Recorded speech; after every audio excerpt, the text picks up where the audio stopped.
normally I talk from the hip, but I had to put some points together so I don't kind of detract from what I want to get out there. First, I would like to thank everybody for coming out, showing your respect for Gabby. But I don't want you guys to be sad, to be honest with you. Gabby didn't live that way. That wasn't her way. Matter of fact, if you knew Gabby, she was always a pretty happy girl. People would gravitate towards her. Her nature was always to smile and treat everybody kind. So she always made people feel welcome. She always made sure that she made time for people. It didn't matter who you were. She always treated people with respect. It really didn't matter. She cared. She genuinely cared, and that's how people would always, come up to her and just sit and talk, and it would take forever to get her out of places, So it really is wild to see, what has happened to you. Gabby, growing up, she always had those blue eyes, right? Those ridiculous blue eyes, and you couldn't keep her in trouble. Like, you would ground her, and she'd start crying, and I fold. When I see a lady cry, I fold. If a guy cries, I don't care.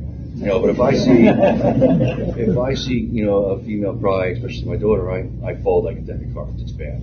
So she'd be crying. She actually would just do that on purpose, just so I would take her off ground. Like, yeah. So, and it worked. But she was great. It didn't matter. She always wanted to go out and do stuff, whether it was scuba diving with her, with her uncle, myself, or hiking the Appalachian Trail, surfing sand dunes in Colorado, which, by the way, I'm letting you all know I'm jealous of. You will see me do that. I'm going to fall a lot, but I'm going to try. Because she had some wild experiences that I could only wish that I could experience. It's just wild, the stuff that she was doing. And to see that type of joy that brought her, and the stones it took to do that at such a young age. Now, that's something I want you to take a look at these pictures. And I want you to be inspired by Gabby. That's what we're looking for. That's something that I want to see. If there's a trip that you guys want to take it now.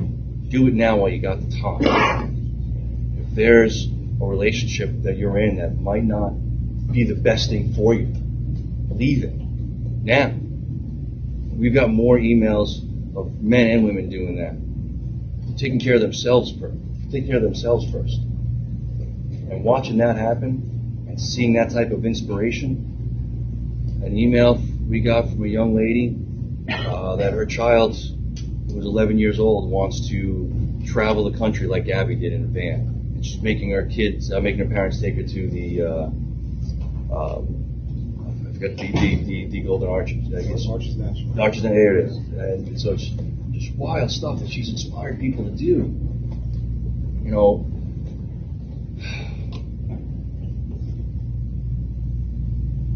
Gabby is the most amazing person I've ever met. So if you're going to leave here today, I'm asking that you guys be inspired by the way she treated people. All people. Love knows no gender. Love knows no bounds. She didn't care. She genuinely loved people. It didn't matter. So when you leave here today, be inspired by what she brought to the table. Because the entire planet knows this woman's name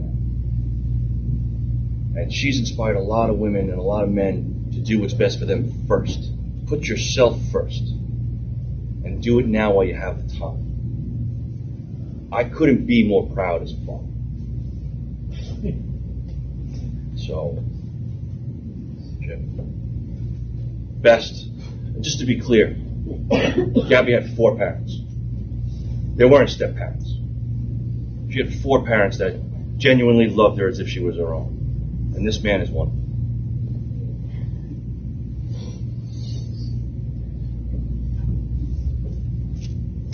It's hard to see behind us, but I still see Gabby as this.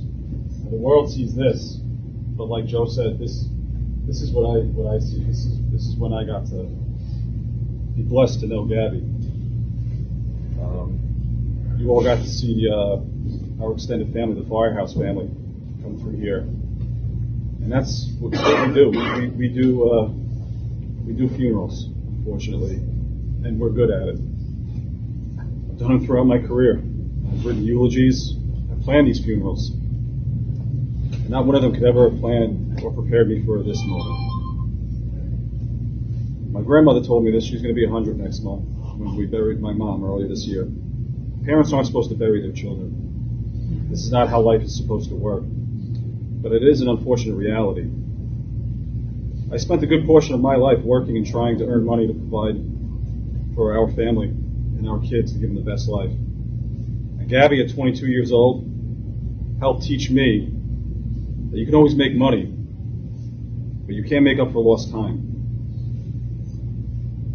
Gabby loved life and lived her life every single day. Every day that I still see her as this child, lived her life. She is an example for all of us to live by, to enjoy every moment in this beautiful world as she did. Love and give love to all like she did. Gabby had a tattoo on her arm that read, "Let It Be," the title of a song from a band she loved. The beautiful thing about music is it can mean so many different things to so many different people. There's a verse from that song that speaks to me. When the broken-hearted people living in the world agree, there will be an answer. Let it be. It's okay to mourn for Gabby. It's okay to feel sorrow and pain. But we want to celebrate her and how she lived her life. We need to hold on to all those wonderful memories we shared with her, because that will be the answer. Let it be. Right. Let it be. Thank you.